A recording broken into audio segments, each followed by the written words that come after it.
Son las 7 de la mañana en punto. Gracias por seguirnos en cualquier punto del Ecuador y en cualquier punto del orbe a través de las redes sociales. Hoy a las 10:30 el Ejecutivo entregará a la Presidenta de la Asamblea Nacional, Elizabeth Cabezas, el proyecto de reformas a la Ley de Comunicación. La propuesta de la reforma normativa fue anunciada hace algunos días por el Presidente de la República, Lenín Moreno, quien además dijo que una de las propuestas es la eliminación de la Superintendencia de la Información y Comunicación, Supercom. El eje fundamental de esta reforma es el de la libertad de pensamiento y expresión enmarcadas en los instrumentos internacionales de derechos humanos que fueron ratificados por el Estado ecuatoriano, añadió el jefe de Estado.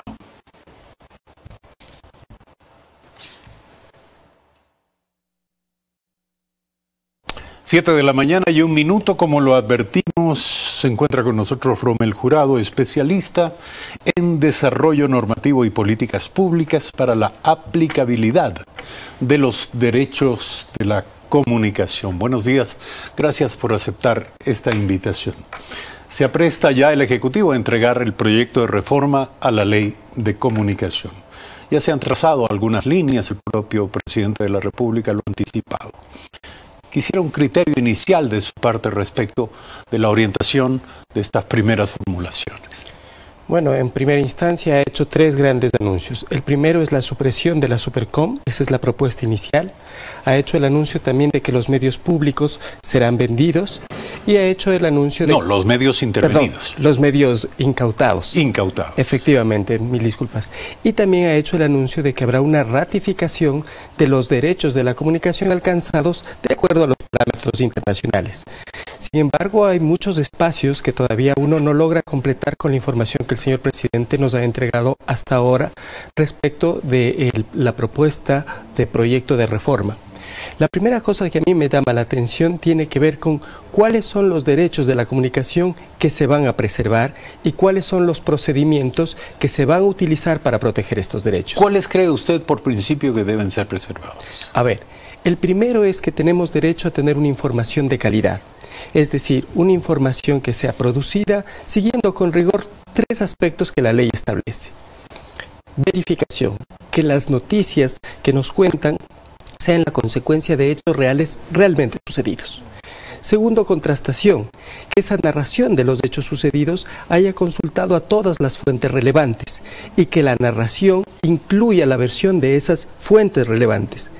Exactitud, que los datos consignados de las notas periodísticas sean exactos y que cuando se haya cometido un error o cuando se haya emitido una noticia que es falsa, que no ha sido suficientemente contrastada, se rectifique o se dé el derecho de réplica a los ciudadanos. Si esto es posible, la comunicación será de buena calidad y los ciudadanos tendrán protegidos sus derechos más básicos respecto de la comunicación social. Pero su formulación en la ley basta para su aplicación. Eso es una cosa que hay que distinguir. La formulación jurídica de un derecho no garantiza por sí misma una buena aplicación. Hay que tener instituciones sólidas y hay que tener controles institucionales sólidos para garantizar la mejor aplicación posible. Ahora, ninguna no será aplicación la es infalible. de comunicación tal como la conocemos. Sí, mire, yo creo que la Superintendencia de Información y Comunicación jugó un rol, por una parte, de protección de derechos, efectivamente, pero también jugó un rol político en la batalla que el anterior gobierno mantenía con los medios de comunicación y con sectores políticos. Ese carácter de actor político convirtió a la Superintendencia de Información y Comunicación en un objetivo político.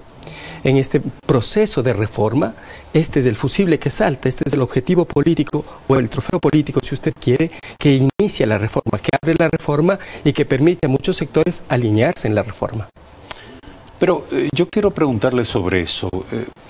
Desaparecida la Superintendencia de Información y Comunicación, ¿cuál cree usted o cuáles cree usted que deberían ser los mecanismos de la ciudadanía para buscar la aplicación de los derechos consagrados? Yo decía hace un momento que en la propuesta formulada por el señor presidente todavía hay espacios que no están llenos, que no sabemos con claridad cómo van a resolverse. Uno de los principales problemas es el procedimiento de protección de los derechos de la comunicación. Mire, más allá de los cuestionamientos que pueda tener la Superintendencia de Información y Comunicación, era un mecanismo administrativo expedito, no punitivo. No punitivo en el sentido de que no establecía sanciones penales, sino establecía multas pecuniarias y pedidos de disculpas públicas. Medida expedita o mecanismo expedito administrativo de control y protección de derechos. Ahora no sabemos cómo se va a hacer ese control, porque ir a un juez constitucional, a un juez de lo civil, a un juez de lo penal, y establecer un proceso judicial para proteger los derechos de la comunicación puede ser más costoso, durar mucho más tiempo, y eso finalmente puede desestimular a que los ciudadanos presenten acciones judiciales para reclamar o proteger sus derechos de la comunicación. El procedimiento inicialmente descrito por usted también se prestó a una suerte de abuso o desborde de poder y a una discrecionalidad que resultó insoportable. Entre una cosa y la otra, ¿cuál sería la alternativa? Yo creo que hay un punto intermedio. He dicho hace un momento que un buen procedimiento administrativo en manos de una institución que tenga controles institucionales fuertes permitiría de forma expedita reclamar y proteger los derechos de la ciudadanía. Eliminar el mecanismo administrativo podría ser lesivo a los derechos de los ciudadanos, o al menos complejizaría y encarecería la posibilidad de reclamar derechos. Trasladar esto a lo judicial no es siempre lo más conveniente. Hay mecanismos intermedios que pueden ser aplicados. ¿Cuáles? Lo que he dicho, un mecanismo administrativo que haga... ¿Pero en manos de quién? ¿De qué instancia? Ese es el problema. Tenemos que ver el proyecto de ley para saber en manos de qué instancia. Se está diciendo, por ejemplo, he oído al secretario Michelena decir que algunas de las competencias de la Supercom relacionadas con el monitoreo de medios, por ejemplo, van a pasar al Cordicom. Si esto es así, hay que preguntar qué va a hacer el Cordicom cuando, después de monitorear la gran cantidad de contenidos que hay en medios de comunicación, se dé cuenta que algunos de ellos pues infringen la ley o violentan los derechos de los ciudadanos. Va por sí mismo a activar un mecanismo de control administrativo, va a instar a los medios a corregirse. ¿Qué va a hacer el Cordicom con toda esa información que produzca respecto de la aplicación de la ley? Algo que vamos a preguntar a su titular próximamente. El linchamiento mediático está siendo cuestionado también como concepto. Sí, el linchamiento mediático es una figura que tiene un nombre poco feliz, diría yo. En otros países se llama acoso mediático.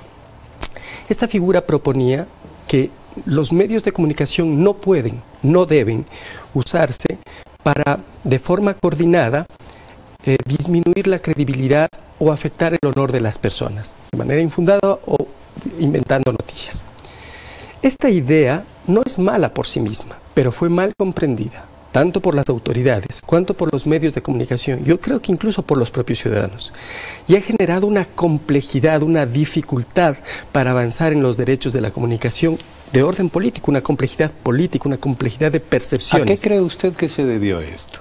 Yo creo que en cierta medida porque hubo actorías políticas, tanto en los medios de comunicación, cuanto en sectores políticos, cuanto en las autoridades públicas que tenían la responsabilidad de gestionar esta figura, que permitieron esta percepción generalizada. Desde esa perspectiva, es una figura que ha generado grandes problemas a la aplicación de la ley, y que por esa razón, no por su formulación jurídica originaria, sino por los problemas políticos que generaron, vale la pena discutir si debe ser mantenida o si conviene más en este momento eliminarla del ordenamiento jurídico. ¿Pero podría ser sustituida por otro concepto? El de acoso mediático, que es, digamos, una formulación más moderada de la figura del linchamiento mediático. El acoso mediático tiene que ver con esa recurrente atención que reciben ciertas personalidades públicas para ratificar cierta posición suya, pero que no tiene implicaciones, digamos, políticas o económicas. Los artistas, por ejemplo, los deportistas, por ejemplo, sufren acoso mediático y reclaman cierto grado de protección. En esta guerra y en este choque verbal permanente entre el expresidente Rafael Correa y los medios de comunicación, este frecuente enfrentamiento, el tema del linchamiento mediático fue utilizado también por dirigentes políticos, incluyendo al propio presidente Correa. Suelen ser las autoridades de ciertos gobiernos relativamente hipersensibles frente a la crítica que vehiculizan los medios de comunicación. No necesariamente es opinión editorial de los medios, pero los medios se convierten en transporte, en vehículo de críticas hacia esos funcionarios. Si las críticas son frecuentes, son reiteradas, ya las consideran linchamiento mediático. ¿En qué medida el linchamiento mediático sirvió más a ese tipo de actores hipersensibles a la crítica que a ciudadanos que en efecto habrían sido eventualmente perjudicados por medios de comunicación por el uso inexacto, no verificado, no contrastado de la información? Mire, el linchamiento mediático es una figura que trata de proteger a las personas del uso de los medios de comunicación para finalidades ilegítimas. ¿Qué pasa? Hay adversidades políticas, adversidades económicas, adversidades sociales que se canalizan a través de los medios de comunicación de esta manera ilegítima. Le voy a dar un caso extremo, pero cierto. El propio presidente Lenín Moreno sufrió linchamiento mediático cuando en su campaña fue acusado de usar fondos del Estado ecuatoriano para mantenerse en Ginebra. Y se decía en los medios de comunicación que sus actividades, sus gestiones en ese alto organismo internacional no eran o no debían ser financiadas con recursos del erario público. Eso pasó en campaña electoral. Me parece que el actual secretario de Comunicación señaló que esa era una forma de linchamiento mediático porque esas afirmaciones eran inexactas, eran reiteradas, estaban destinadas a afectar su credibilidad en un momento de creciente notoriedad política del actual presidente de la República. Generalmente el linchamiento mediático no se produce, no se dirige a los anónimos. Es generalmente actores de gran relevancia política, económica y social los que sufren este linchamiento mediático. También hay el criterio de que estos actores altamente expuestos, pues son precisamente altamente expuestos porque son actores públicos y que deben soportar esa elevadísima exposición. Parece ser que este criterio está primando desde el propio presidente que formula la reforma. Y creo que el presidente Moreno incluirá en su reforma la eliminación de esta figura. Gracias a nuestro invitado también en el estudio, Rommel Jurado, por tener un poco de paciencia con nosotros y permitirnos hacer este paréntesis. Volvemos al tema del linchamiento mediático. Y le pregunto si el linchamiento mediático es una categoría válida para interpretar lo que ha pasado con algunos de los funcionarios del expresidente Rafael Correa, pero igualmente, como usted ha dicho, en el caso del presidente Lenín Moreno, en su momento cuando en la campaña fue reiteradamente acusado por medios de comunicación de ser respecto de haber recibido grandes prebendas o cantidades de dinero para vivir en Suiza en el tiempo en el que cumplió allí una misión ante la legación de Ecuador en las Naciones Unidas, en ese país. Le pregunto, ¿es el linchamiento mediático finalmente un recurso para medir la actitud de los dueños de los medios de comunicación, aquellos que fijan el interés político en el uso de los medios de comunicación en medio de la controversia política? No lo sé en realidad. Lo que yo puedo decir es que los medios de comunicación son un poder no solo mediático, es decir, no solamente generan opinión o establecen ciertos temas que se tratan preferentemente y otros que no se tratan preferentemente, sino que es un poder ligado a otros poderes, tienen relaciones con los empresarios y algunos incluso tienen relaciones con la banca. Tanto es así que en la Constitución está prohibida la relación societaria entre medios de comunicación y la banca. Pero más allá de eso, la figura del linchamiento mediático señala una posibilidad ilegítima de afectar a actores relevantes, políticos, sociales, económicos por parte de los medios de comunicación. Pero ¿quién define eso? Porque al parecer es un concepto muy elástico y depende de la discrecionalidad de la autoridad. A ver, vamos a ver. Hemos citado el propio ejemplo del señor presidente Lenín Moreno. ¿Cuáles eran los medios de comunicación que acusaron permanentemente al señor presidente Lenín Moreno, en aquel tiempo candidato, de usar ilegítimamente fondos del fisco ecuatoriano para vivir en Ginebra? ¿Qué medios lo hacían? Encontramos ahí un conjunto de medios de comunicación que reiteraron esta acusación. Y el propio actual secretario de Comunicación, en su momento señaló que esta era una actuación de linchamiento mediático. Lo que quiero decir es que yo no puedo saber en todos los casos cuáles son los medios que activan esta práctica ilegítima. Hay que analizarlo caso por caso para saber qué intereses se coaligan alrededor del uso de esta figura. Sin embargo, también debo decir que si el señor presidente Lenín Moreno presente en el proyecto de ley la derogación del linchamiento mediático es porque ha asumido, desde mi perspectiva, actualmente la idea de que por su alto cargo político está también altamente expuesto y que no se va a quejar de estas, incluso llamémosles excesos de los medios de comunicación cuando se refieren a sus actuaciones públicas. Quiero entender eso. Sin embargo, no tenemos certeza, porque no hemos visto el proyecto de ley, de que la figura del linchamiento mediático efectivamente vaya a ser suprimida. Ahora, la figura del linchamiento mediático se ha prestado para lo que se entiende como abusos también de parte de la autoridad en contra de los medios de comunicación. ¿Cómo hacer que un principio de esta índole sea bien utilizado? Lo que he dicho antes, mire, las instituciones encargadas de la aplicación del derecho no pueden ser autorreferidas, no pueden actuar con discrecionalidad.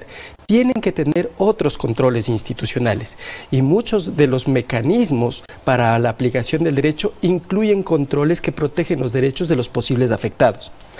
Antes lo que teníamos, o seguimos teniendo, es que las decisiones de la superintendencia pueden ser llevadas ante el contencioso administrativo. Y si el contencioso administrativo no da la razón, pues ante la Corte Provincial o incluso ante la Corte Constitucional en un caso extremo.